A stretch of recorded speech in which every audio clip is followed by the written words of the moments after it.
بسم اللہ الرحمن الرحیم. زندگی کے لیے عذاب جان بنتا ہے کہ نہیں بنتا؟ ساری زندگی کے لیے. کیونکہ استخارے میں آیا تھا مکھنچو کے حوالے کر دیا. بہت ہلکا لفظ ہے مکھنچو, بہت ہلکا لفظ. تو وہ کس کے حوالے کر دی؟ مکھنچو, کیونکہ استخارے میں ہاں آیا تھا. او بھائی یہ کون سا استخارہ ہے؟ خود محمد صلی اللہ علیہ وسلم نے کس نے استخارے نکالے اپنی شادیوں میں؟ کہاں سے نکالا آپ لوگوں نے استخارہ؟ بھائی استخارہ تو دعا ہے, اللہ بہتر ہے تو مقدر کر دے, بہتر نہیں ہے تو میرے دماغ کو یہاں سے ہٹا دے. کرنا تو وہی ہے جو کھوپڑی میں آ رہا ہے.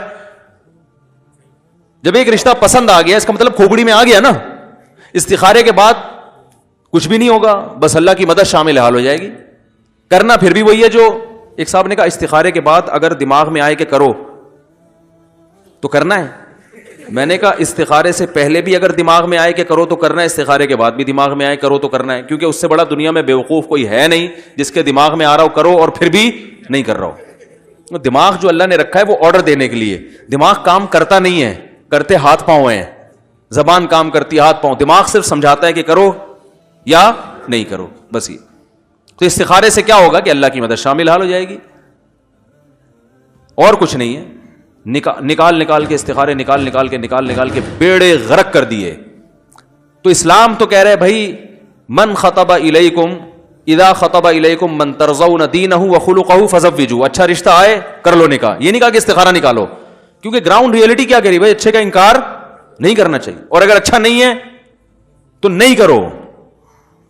چاہے استخارے میں ہاں آئے یا نہ آئے اس سے کچھ نہیں ہوتا. اچھا رشتہ نہیں ہے اور استخارے میں ہاں آ رہا ہے, نہیں کرو. اچھا رشتہ ہے استخارے میں 100 دفعہ نہ آئے پھر بھی کرو. وہاں پہ سمجھ میں آ رہی ہے بات؟ کیونکہ استخارہ نبی کے کہنے پہ کر رہے ہو, تو نبی نے یہ بھی تو کہا کہ اچھے رشتے کا انکار مت کرو. نبی نے یہ تھوڑی کہا کہ اچھا رشتہ ہے تو استخارہ کر کے, استخارے میں نہ آئے تو نہ کرو. تو یہ آدھا دین فالو کر رہے ہیں نا کہ نہیں کر رہے؟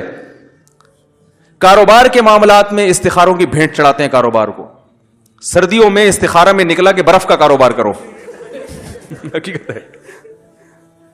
دسمبر میں ان کے استخارے میں آ رہا ہے کہ ساری دنیا مشورے دے رہی ہے بھائی کوئلے کا کر لے, تھوڑا سا لوگ ہاتھ تاپ لیں گے اس پہ. برف کا تو سردیوں میں سمجھ میں نہیں آ رہا, لیکن چونکہ استخارے میں آیا ہے, استخارے میں وائٹ کلر آ رہا تھا تو وائٹ میں اشارہ تھا کہ برف. پھر کاروبار میں نقصان ہو رہا ہے تو کہہ رہے ہیں یار میں نے استخارہ بھی نکال لیے, اتنی محنت کی ہے میں نے صبح شام, لیکن میرے کاروبار کا بیڑا غرق ہو گیا. پتہ نہیں اللہ چاہتا کیا ہے. یہ تو میں ایک مثال دے رہا ہوں برف کی, لیکن ہو ایسا ہی رہا ہے. او بھائی پہلے 6 دودھ کی دکانیں کھلی ہوئی ہیں, تو 7ویں کیوں کھول رہا ہے یہاں پہ؟ کہاں سے چلے گا تیرا کاروبار؟ وہ کام کرو جو دنیا نہیں کر رہی نا, وہ کام کرو جو دنیا نہیں کر رہی. ہر آدمی اوبر چلا رہا ہے کہ نہیں؟ ابھی ایک طوفان آیا تھا, ہر آدمی اوبر چلا رہا ہے. بھائی اوبر میں ٹھیک ہے, کریم اوبر میں بڑا فائدہ ہے, مگر ایک حد تک بھی ہوگا نا. سارے ٹیکسی چلائیں گے تو بیٹھے گا کون اس میں؟ خود سوچو, خود سوچو. سارے ٹیکسی لے کے نکل گئے تو بیٹھے گا کون؟ ابھی کچھ دن پہلے ایک صاحب ملے, وہ کوئی چلا رہے تھے پتہ نہیں اوبر یا کریم, کہہ رہے یار کاروبار فائدہ ہی نہیں ہو رہا یار, پتہ نہیں استخارہ بھی نکال لیا, یہ بھی کر لیا یار, وہ بات ہی نہیں رہی. میں نے کہا ہر آدمی ٹیکسی چلائے گا تو پھر وہ بات تھوڑی رہے گی.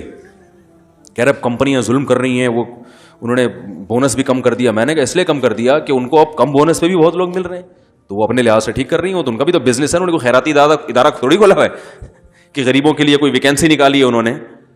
خیراتی ادارے دوسرے ہیں, ٹھیک ہے, یہ بزنس ہے ان کا. وہ کہہ رہے ہیں بھائی ہمارا ہمیں جب کم میں مل رہا ہے تو ہم زیادہ پیسے کیوں دیں؟